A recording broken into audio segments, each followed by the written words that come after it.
അർഹതപ്പെട്ടവർക്ക് നമ്മൾ ഈ കൊടുക്കുന്ന പൊതിച്ചോറിന് എത്രത്തോളം പ്രാധാന്യമുണ്ട് നമ്മൾ ഇന്നലെ ഒരു വീഡിയോ കണ്ടപ്പോൾ എല്ലാവർക്കും മനസ്സിലായത്. അപ്പോൾ ഇന്ന് നമ്മൾ പൊതിച്ചോറ് കൊടുക്കാൻ വേണ്ടിയുള്ളത് നമ്മളെ കണ്ണൂർ റെയിൽവേ സ്റ്റേഷനിലാണ്. ഇവിടെ ഒരുപാട് അച്ചാച്ചന്മാരും അമ്മൂമ്മമാരൊക്കെ ഇവിടെ ഉണ്ട്, സൈഡിലായിട്ട് ഇരിക്കുന്നുണ്ട്. അവരൊന്നും ചോറ് കഴിച്ചില്ല എന്നാണ് തോന്നി.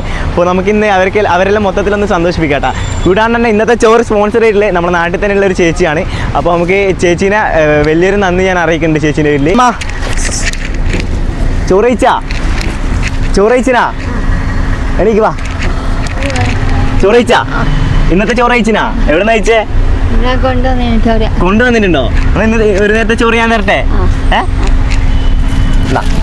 ചോറും കറി, രാത്രി കേക്കുള്ള ചോറും കറി കേട്ടാ. സന്തോഷത്തോടെ കഴിക്കൂലേ? അടിപൊളി. ഓക്കെ, കഴിച്ചോ? എങ്ങനെ കാഴ്ചയില്ല? കാഴ്ചയില്ല അല്ലേ? കുഴപ്പമില്ല. ഒരു ചോറും അതുപോലെ തന്നെ ഒരു കറി വെച്ചിട്ടുണ്ട്. കഴിക്കൂലേ? ഞാൻ പൊളിച്ചു തരട്ടോ? കഴിക്കൂ ഇപ്പൊ? ഭാര്യ വരണ? ഭാര്യ ഉണ്ടാ? ഭാര്യക്ക് ഒരു ചോറും കൂടെ. ഭാര്യ എന്ത് എവിടെ പോയെ? ബാത്റൂമിൽ പോയിട്ടുണ്ട്. ഓക്കെ, ഭാര്യ വന്നിട്ട് കഴിക്കുന്നേ? അടിപൊളി. എന്നാ രണ്ടാം കൂടി സന്തോഷമായിട്ട് കഴിക്കൂലേ? സന്തോഷല്ലേ? അടിപൊളി കറികളുണ്ട്, അതുപോലെ തന്നെ നല്ല വറവും കാര്യങ്ങളൊക്കെ ഉണ്ട്. കഴിക്കത്തില്ലേ? നമ്മളിങ്ങനെ ഒരു ചാരിറ്റിയാണ്, എന്ത് അനുഗ്രഹം ഉണ്ടാണ്. എന്നാലും നമ്മൾ ഇതേപോലെയുള്ള കുറെ ആൾക്കാരെ നമുക്ക് സഹായിക്കാൻ പറ്റും. ചേച്ചാ ഒരു ചോറ് തരട്ടെ? ഒരു ചോറ് ഒരു കറി. എവിടെയാ വീട്? തമിഴ്നാട്. ഓക്കെ, ഫുഡ് കഴിച്ചായിരുന്നോ? ഇതാ ഇപ്പത്തെ കഴിക്കാം. നീ ഇവിടെ നിന്ന് കഴിച്ചോ? ഞാനും കൂടെ കൂടാ.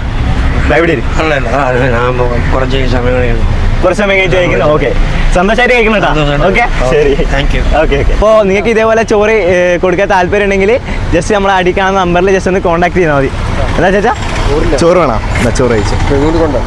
ഒരാളും കൂടി ഉണ്ടോ? ഇല്ല, എടുത്തോ. കറി തരാ. ഇതാ എടുത്തോ.